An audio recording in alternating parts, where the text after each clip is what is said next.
Olá pessoal, tudo bem? Sejam bem-vindos a mais um vídeo aqui do meu canal. E hoje é um vídeo assim um pouco diferente do que eu tenho trazido até então para vocês. Vocês viram que eu lancei um vídeo aí na sexta-feira, um vlogzinho sobre o meu dia. Mas hoje eu vim conversar com vocês sobre o meu medo de clássicos. Eu não sei se você já passou por isso, mas eu, por muito tempo, tive medo de pegar clássicos para ler. Eu fui uma leitora, assim, muito acostumada a ler romances. Por quê? Porque eu só tinha acesso a isso. Para vocês terem uma ideia, eu comprava livros pelo catálogo da Avon. Nossa, há muito tempo, acho que nem existe mais essa seção no catálogo da Avon, em que tinha algumas edições econômicas. Vou até mostrar para vocês. Então, ó, tipo aqui, Nicholas Sparks, ó, e John Green. Era isso que eu tinha acesso. E por muito tempo eu li bastante esses livros aqui. E por só ter acesso a esses livros e nessa versão econômica, que nem orelha tem, deixa eu ver se vocês conseguem entender como é. Ó, bem antiguinhos, eu acho que tem uns 14 anos essas edições. Já estão bem velhas, tá vendo? Chega a estar muito amareladas. Não tem orelha, são versões econômicas mesmo. A diagramação é desse jeito aqui. Uma coisa assim bem econômica mesmo. Mas enfim, era o que eu tinha. E eu tava muito feliz com isso. O importante pra mim era ler. Depois de um tempo, eu comecei a querer comprar outros títulos. Foi quando eu comprei o meu primeiro livro de autoajuda, que até então eu não sabia o que era autoajuda. Foi um livro do Augusto Cury, que foi o homem mais inteligente da história. É muito interessante aquele livro, porque ele é autoajuda, mas ele é escrito como se fosse um romance. Então não tem aquela cara chata de autoajuda. É até legal, me diverti bastante. Mas tinha uma continuação. Quando eu peguei a continuação, eu achei, ai, cara, é a mesma coisa, já entendi teu ponto. Aí eu deixei pra lá. Mas eu gostava demais de Augusto Cury. Por quê? Eu tinha lido, sem saber quem era Augusto Cury, sem saber o que era autoajuda também, um livro que até numa versão pocket, eu não tenho mais ele aqui, que era A Fascinante Construção do Eu. Eu acho que é assim o título. Enfim. Mas trata de traumas. Eu estava num momento, assim, de um psicológico um tanto irregular. Eu não estava entendendo, eu estava ali na minha adolescência e estava acontecendo algumas mudanças. Eu estava sofrendo com algumas coisas que eu não sabia o que era, eu não sabia nomear. Por isso que eu não sabia também pedir ajuda. E ler aquele livro do Augusto Cury naquele momento fez muito sentido para mim, porque me fez entender algumas coisas que eu estava passando. Por isso que quando eu vi esse título, né, no catálogo da Avon, é Augusto Cury, eu já gostei do livro desse rapaz, que eu não sabia nem como era o rosto do Augusto Cury, porque nas edições econômicas não tem orelha e, portanto, não tem a foto do autor atrás. Aí, vou pegar pra ler. E foi aí aquela história que eu já contei pra vocês. Mas aí, quando eu cresci mais um pouquinho, tomei conhecimento do universo literário, né? Eu fiquei assim, nossa, então quer dizer que o que eu leio é bobeira. O que eu leio é besteira, é mamão com açúcar, vamos dizer assim. Porque são livros básicos. Não sei se eu posso usar essa palavra. Porque assim, não são livros ruins. Esses livros do John Green, do Nicholas Sparks, apesar de hoje em dia muita gente ter essa resistência, né? Dizer, são esses velhos que escreviam assim, assado. Ok, mas na época eu achava que eram livros bons. Hoje eu tenho uma lembrança, eu não reli eles, né, depois de adulta, mas eu tenho uma lembrança que eram livros bem legais. Então assim, não sei se eu posso dizer que eram livros básicos, mas a verdade é que assim, não são complexos. Esse é o ponto. É uma literatura de entretenimento e não tem nenhum tipo de complexidade ali. Vai tratar um ponto ou outro, porque o John Green tem esse negócio, né, de personagem que tá morrendo, que vai morrer, enfim. Nicholas Sparks também, né, no Diário de uma Paixão. Mas é tratado sobre esses assuntos de uma forma bem por cima, bem mais tratado do lado romântico, da falta que a gente vai sentir daquela pessoa que a gente ama muito. Não é uma coisa assim a se refletir, a trazer ensinamentos, grandes ensinamentos para a nossa vida, para o cotidiano. Apesar de que eu não sou uma pessoa que apoia muito esse discurso que romance não ensina nada pra gente. Ensina, é uma coisa mais emocional, sim, mas ensina algo. Alguns romances são mais bem escritos do que outros, aí é outro ponto. Algumas lições contidas em alguns romances são mais bem elaboradas do que outros, aí sim. Mas enfim, o que eu quero dizer com isso? Que eu fiquei nesse mundinho aí por muito tempo. E quando eu tomei conhecimento de outro tipo de literatura, como os clássicos, o Machado de Assis, por exemplo, que eu fui tentar ler Dom Casmurro nessa mesma época, minha gente, eu fiquei perdida, eu não sou para ler esse tipo de livro. E por muito tempo eu evitei.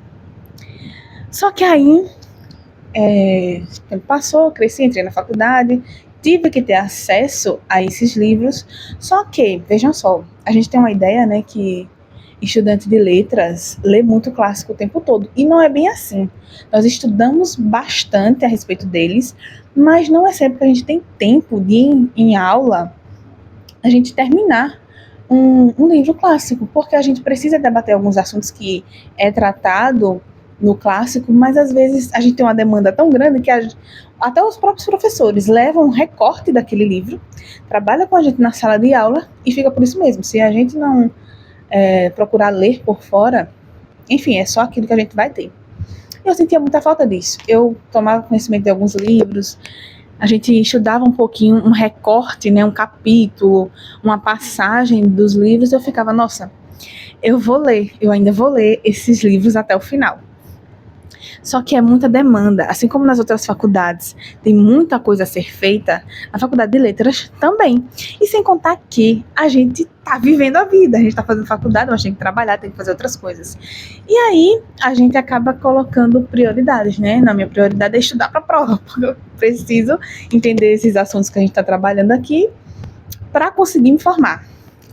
Aí essas coisas por curiosidade, por deleite, infelizmente acabam ficando de escanteio, acaba indo para um plano futuro, sempre no futuro vou fazer alguma coisa. Mas aí, o futuro chegou, né? O futuro do pretérito chegou para mim e eu comecei a me desafiar. Eu disse, não, tá na hora, eu já tô maior, eu tenho esses livros aqui, eu tô maior de idade e eu consigo encarar. Mas eu ainda tinha muito aquele receio de não entender, de não ser inteligente o suficiente para conseguir entender o livro clássico. Vê só a paranoia que estava na minha cabeça. Aí o que eu fiz? Eu fiz, não, eu vou vencer isso. Aí eu comprei um livro da Agatha Christie. É um livro de romance policial, né? Investigação e tal, mas é clássico, não deixa de ser clássico. Eu peguei e li, eu falei, olha, entendi. Foi essa a estratégia que eu usei. Eu peguei um gênero que eu já gostava e que sabia que ia dar certo. Então, foi isso que eu fiz. Eu peguei esse gênero, que é um gênero que muito me agrada, de investigação policial, e comecei. Porque na faculdade eu tive uma disciplina que se chamava alguma coisa de detetive, de narrativas de investigação e de detetive. Era algo assim, não lembro mais a nomenclatura dela. Mas ali a gente teve contato com vários contos, né? Edgar Allan Poe, Arthur Conan Doyle, e chegou na Agatha. E a que mais me interessou foi a Agatha. Falei, não, vou ler bastante Agatha. Aí foi quando eu li, e não sobrou nenhum, depois o Expresso do Oriente, que são clássicos. Aí eu falei, olha, é clássico e eu entendi. Será que existem outros clássicos que eu entenderia? Aí eu também pensei, nossa, mas também tem a questão da bagagem. Eu já sou adulta, eu já estou na faculdade, então meu intelecto, meu repertório de mundo também aumentou. Então talvez eu entenda clássicos. E foi aí que eu comecei a trabalhar a minha mente. Falei, não, eu vou vencer essa barreira porque eu gosto de ler e porque eu não vou ler clássico. Aí eu comecei a pegar uma birra. Por que eu não vou conseguir ler? Que palhaçada é essa? Eu vou conseguir sim. Aí eu continuei ainda, né, nesse quesito, não, vou ler os clássicos de romance policial para eu me acostumar a meio que esquecer não, clássico, eu não vou, meio para quebrar isso aí na minha cabeça, né, que é tudo vozes da minha cabeça, gente. Esse vídeo aqui, fique sabendo, tudo vozes da minha cabeça. As paranoias que eu tinha, tudo vozes da minha cabeça. E que eu tô tentando vencer as minhas próprias vozes da cabeça. Foi aí que no ano passado, eu já até comentei com vocês aqui sobre esse livro, que é 100 Anos de Solidão. Eu peguei pra ler, disse, não, eu vou ler, eu vou encarar. Eu assisti o vídeo da Tatiana Feltrin, né? Falei, rapaz, ela fala, parece que é tão fácil. Então por que eu não vou conseguir? Fui.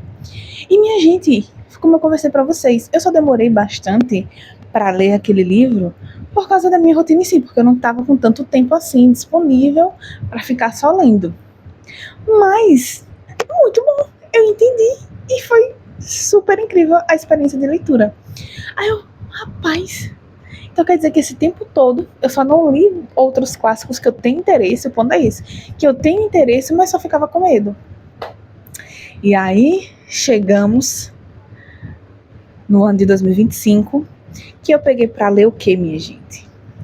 1984. No primeiro vídeo desse canal, que eu tracei 12 livros, né, pra ler esse ano, eu não tinha colocado esse daqui, mas vocês lembram que eu postei aqui, se você ainda não viu, esses vídeos que eu tô citando aqui, que tem no meu canal, por favor, vai lá, dá uma olhada, assistida, comenta e compartilha, óbvio.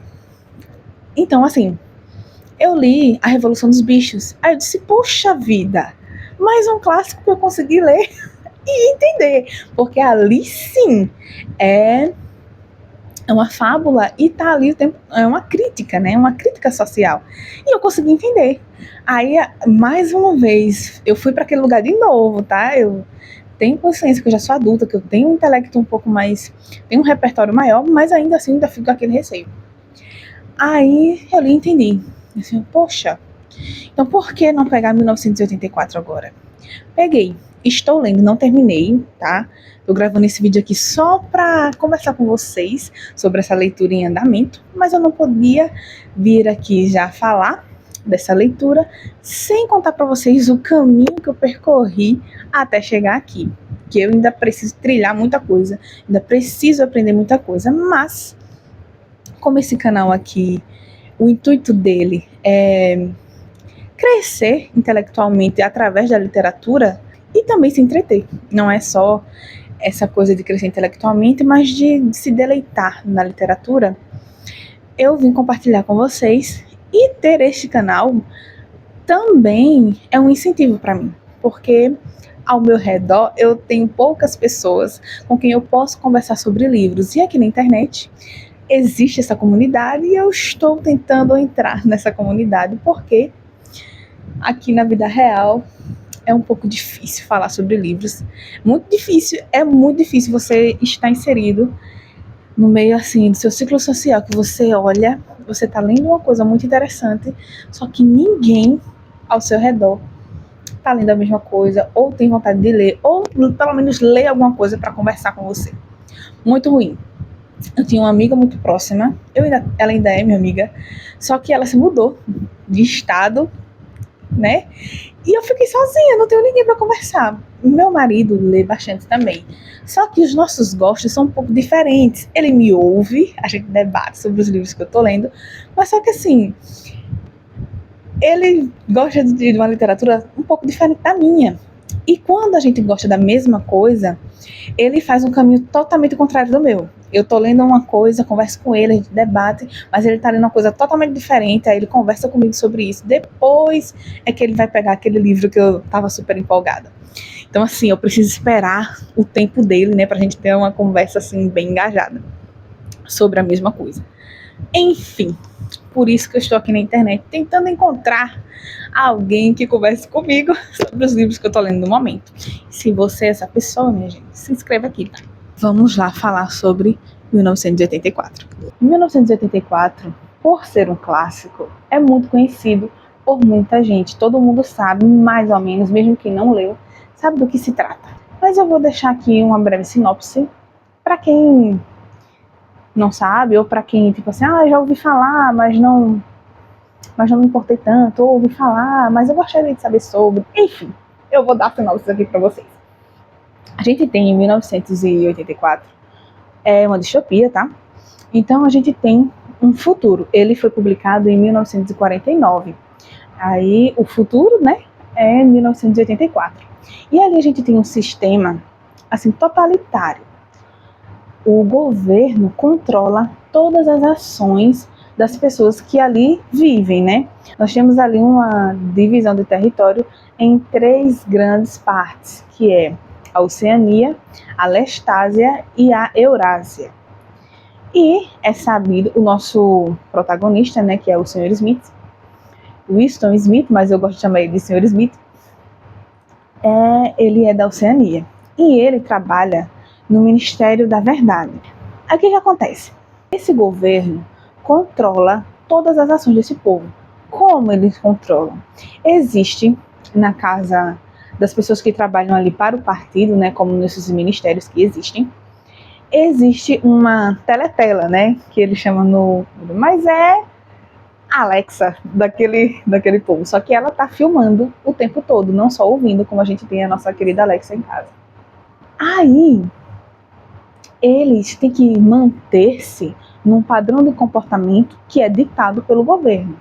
Você tem que fazer seu trabalho e só, viver a sua vidinha, consumir o que lhe é dado, vestir o que lhe é dado, dizer o que lhe é dito para dizer, sem ter muita autonomia. E é esse o grande porém. O nosso querido Smith trabalha no Ministério da Verdade. E o que é isso? É um ministério que é responsável pelas notícias e também pela escrita da história como um todo. É a imprensa e também de onde saem os livros, as editoras, vamos dizer assim. Se tem a ver com literatura, seja ela didática ou não, é ali no Ministério da Verdade. Aí onde está o problema?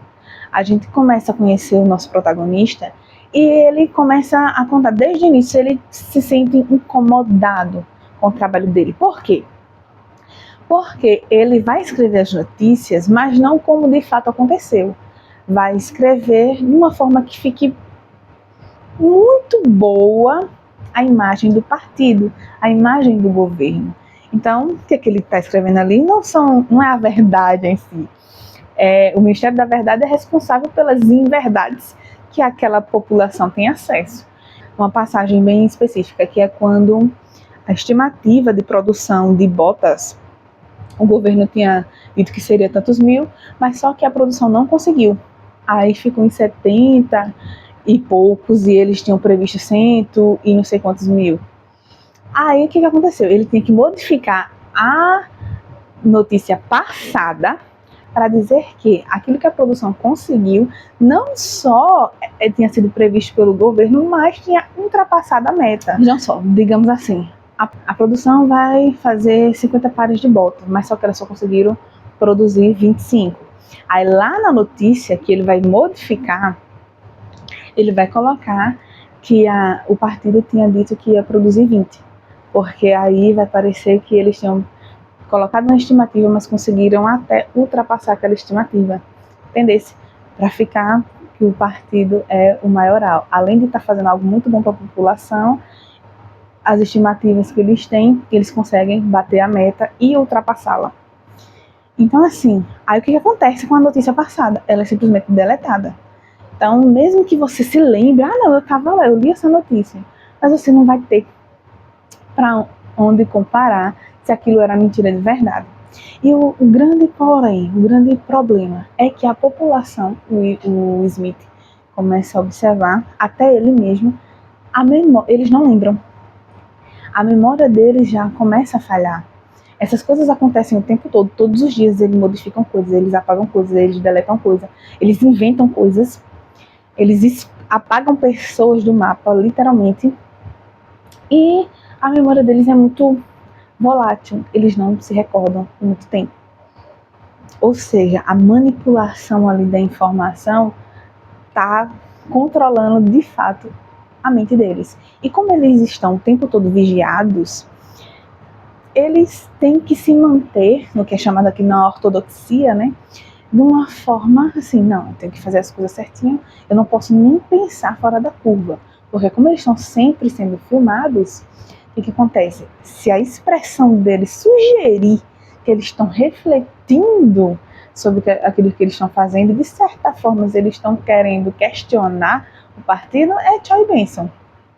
Então assim, está sendo uma leitura muito visceral para mim. Eu ainda não terminei, eu estou na página 255, o que já estou que o livro é dividido em 3 partes, né? Aí eu já estou na 3ª e última parte, caminhando para o finalzinho. Está sendo muito visceral essa leitura, porque eu estou conseguindo fazer muitos paralelos com a realidade. E assim, minha gente, é enlouquecedor, porque esse livro foi escrito, pelo menos foi publicado, em 1949. Nós estamos em 2025. E parece que foi escrito ontem. Aí, o pessoal da população é vigiado por quem, minha gente? Essa teletela tem um nome, é o Grande Irmão, o Big Brother. Que é por isso que a gente tem o Big Brother Brasil e o Big Brother lá de fora, né? É justamente por isso, é inspirado nesse Big Brother aqui desse livro, que está o tempo todo vigiando as pessoas. E o que mais tem me chamado a atenção aqui durante essa leitura é a questão da linguagem. O partido está sempre muito preocupado com a linguagem, inclusive eles estão criando um novo idioma, que é chamado Novo Idioma deles lá. E tem um personagem que vai conversar com isso e diz assim, olha, a gente vai reduzir algumas palavras, porque não há necessidade de ter tantos sinônimos assim. Porque quando a gente aqui, né, no nosso idioma, a gente tem vários sinônimos, porque cada sinônimo ele se adequa melhor a cada situação, né? E aqui eles querem reduzir essas questões de sinônimos, por quê? Porque eles só vão conseguir dizer aquela coisa, não vai ter como modificar o sentido que você está dizendo. Então, eles querem reduzir, eles querem o quê? Reduzir, restringir a sua capacidade até na hora de se comunicar. Eles querem, de fato, controlar tudo que você faz e pensa. E tem um conceito que é o que rege todo esse partido, que é o conceito de duplo pensar. Que consiste em quê, meu gente? O que seria esse duplo pensar? É nada mais nada menos do que aceitar 2 conceitos contraditórios, acreditando neles piamente, simultaneamente. Exemplo, essa camisa aqui é branca, mas alguém pode dizer que ela é preta, e eu vou acreditar que ela é preta, mesmo acreditando também que ela é branca, e mesmo eu estando vendo que ela é branca. Então, esse é o conceito, porque eles trabalhando isso na mente das pessoas é muito favorável para eles quando eles modificam as informações, porque as pessoas tinham visto a informação passada, mas agora estão vendo outra totalmente contraditória, mas ainda assim acreditam, sem questionar muito. Não, é verdade. Então eles acreditam nas 2 informações ao mesmo tempo.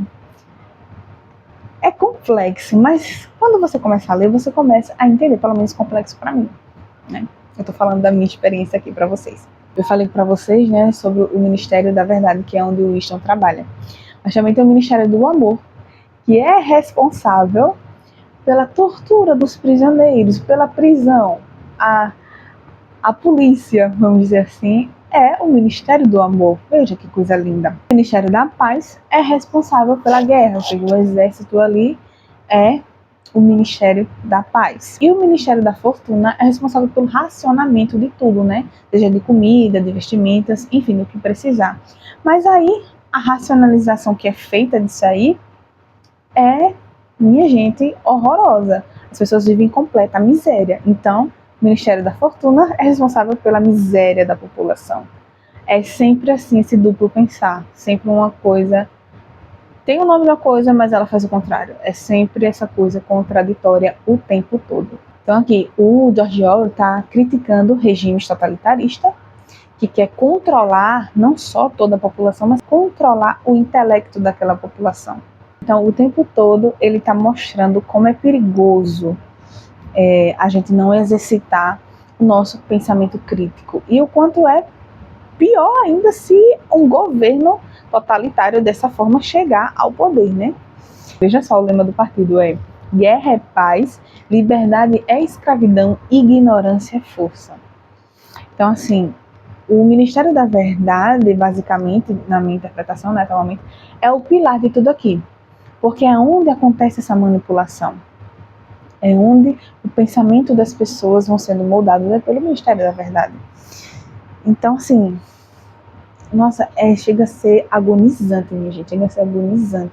As pessoas não conseguem pensar por si mesmas, elas veem as coisas acontecendo, mas elas acreditam, elas veem. Não é tipo assim, ah não, como é que esses personagens não estão percebendo? Eles estão percebendo, mas eles acreditam que tá tudo bem aquilo ali, aquilo tá acontecendo porque é normal, porque tem de acontecer.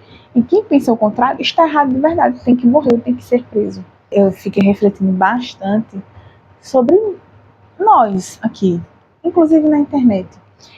Aquele debate, assim, politicamente correto, como é que você deve se expressar, como é que você deve falar alguma coisa. É uma questão assim que você fica pensando. Quem nunca se pegou assim, se policiando, numa conversa normal assim, se policiando como ia falar alguma coisa para não ser achincalhado, né? Vamos dizer assim, para não ser repreendido por medo da represária, né? Então, assim, eu não tô falando de opiniões que são criminosas, né? Porque crime é crime, ok. Mas todo mundo tem direito à sua expressão. Deixou de ser expressão, liberdade de expressão, quando você está cometendo um crime, tudo bem. Ah, eu acho de boa roubar. Não, isso aí não é a sua liberdade de expressão, você é um criminoso. Mas assim, opiniões, estamos falando aqui de opiniões. Quando é para ser expressa, há muito, inclusive aqui na internet, essa questão de você estar o tempo todo com aquela questão, se eu colocar o meu pensamento aqui, eu vou ser chincalhado.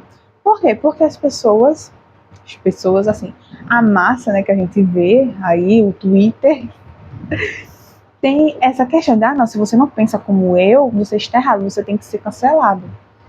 E é exatamente isso aqui que o partido faz nesse livro. Se você está querendo discutir, você está querendo questionar, você está querendo tentar mudar alguma coisa, dialogar para que haja uma melhoria, uma mudança na nossa forma de governar esse país, como assim? Nós não vamos ouvir você não. É tchau e bênção. Entendesse? Aí eu fazendo essas reflexões, eu tô o tempo todo com isso na cabeça. Até que ponto é um debate assim, aquela pessoa está sendo criminosa e ela só discorda de mim, eu não concordo com ela, por isso eu vou cancelá-la. Quem é que controla isso? Quem é que deveria controlar? Como é que a gente sabe o limite dessas coisas? Minha cabeça está em parafuso esses dias. Eu peguei esse livro para ler na quinta-feira, antes do carnaval. E desde então eu tô com esse pensamento. Como é que a gente deveria conduzir a partir daqui? Pelo menos eu estou com esse pensamento.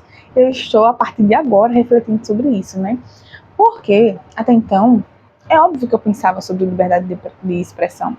Mas quando a gente tá meio que por fora de Twitter, por exemplo, eu não tenho Twitter, então eu não participo desses debates. Mas eu fico sabendo deles porque estoura a bolha, né? E é sobre qualquer tipo de assunto. Então, assim, até que ponto é um debate saudável para que nós todos venhamos a evoluir, né? Com a conversa sobre alguns assuntos. E até que ponto é só represária porque não concorda com o seu posicionamento. Está martelando a minha mente, minha gente. O que vocês pensam sobre isso? Comentem aqui embaixo. E também, né, um ponto crucial é a educação. Porque como a informação é totalmente manipulada, o conhecimento das pessoas é totalmente manipulado. O Sr. Smith, né, ele tem um momento que ele pega um livro de história e ele tem a lembrança da infância dele, que algumas coisas eram diferentes, mas ele não tem um ponto de referência, ele não tem como dizer assim, não, de verdade era diferente, porque ele não tem para onde correr. o Ministério da Verdade manipulou toda a história. O que eles fazem? Eles tentam reescrever o passado. O passado é mutável. Esse é o grande problema aqui, né? Que Smith fica o tempo todo refletindo sobre isso. Porque se o passado muda, a gente está preso no presente. A gente não evolui, a gente não muda. A gente não aprende com os erros do passado para fazer diferente. A gente continua só fazendo as mesmas coisas. Porque o passado está em função do presente. Sabe? Tá entendendo? Tá entendendo a complexidade? Eu tô aprendendo muito, tô refletindo muito sobre alguns assuntos que eu não refletia até então. E alguns eu já refletia, mas eu estou aprendendo mais aqui. E é aquela coisa, né, gente? A educação. Quando a gente deixa de se preocupar com a nossa educação, a gente está totalmente suscetível a ser manipulado por qualquer tipo de ideologia, de doutrinas, de viés de pensamento, porque a gente não tem os nossos próprios embasamentos. Se eu não estudo, se eu não tento me aprimorar de alguma forma, seja lendo um livro como esse, seja estudando na uma faculdade, seja me dedicando na minha escola básica, né, que eu estou, independente de que ano de escolaridade você esteja, quando eu trato com displicência, eu não me importo, acho que não é uma coisa tão importante assim, eu estou me deixando ser manipulado. Eu fico pensando, nossa, veja a educação do Brasil como está. O investimento em educação no Brasil como é, né? Que a gente sabe o problema das nossas escolas ultimamente. Vejam só o sistema. Vocês já devem ter, vocês são inteligentes, vocês são pessoas que pesquisam. Se vocês estão aqui na comunidade literária, é porque vocês leem bastante, até mais do que eu. Então vocês estão por dentro das notícias. Vocês sabem que uma das maiores queixas dos professores do nosso país é o quê? É que eles não podem reter o alunado. Aí fica, não, porque traumatiza o aluno, e porque ele vai ver os colegas dele passando de ano e ele vai ficar. Mas vejam só, nunca a retenção de aluno foi o professor que fez. Pode ter acontecido, minha gente, eu não estou falando no geral, estou falando do meu conhecimento aqui, da minha realidade, do que eu consigo recortar da realidade, certo? O que acontece? Para você não passar numa prova, é quando você não estuda. E eu vou ficar traumatizado com isso, mas você sabe, você não estudou o suficiente para aquele exame, para aquela prova, então você não vai alcançar uma nota adequada para passar. Então, nunca foi uma questão do professor reprovar o aluno, sempre é o aluno que se reprova quando ele não estuda o suficiente para aquela atividade que ele tem de fazer, aquela prova, para aquele simulado, enfim. Aí, os professores agora não podem reter esse aluno. Eles têm que fazer outro tipo de atividade com esse aluno, porque foi entendido que o seu intelecto não é reduzido à sua nota. Isso é uma conscientização, um conceito muito bom. De fato, você não é reduzido àquilo ali. Mas, veja só o que acontece. A gente está na escola com esse viés, de que o aluno tem que ser trabalhado dessas muitas facetas para que ele explore o conhecimento dele, para que ele se desenvolva de outras formas e não fique reduzido só a provas. Mas, fora da escola básica, todo o sistema, universidade, concurso público, é com provas. Então, o que a gente está fazendo na educação básica se a gente não está preparando esses alunos para fazer prova? Vê que contraditório, que duplo pensar, não é mesmo? A esses alunos que não estão se esforçando para passar na prova, vou dizer, não posso, o professor não vai poder me reter, então vou ficar de boa. Aí ele não vai se esforçar para conseguir aprender. É diferente, gente, quando a gente está falando de pessoas que têm uma neurodivergência. Para lidar com as pessoas que não estão atingindo um certo desenvolvimento por causa de neurodivergência, é totalmente diferente.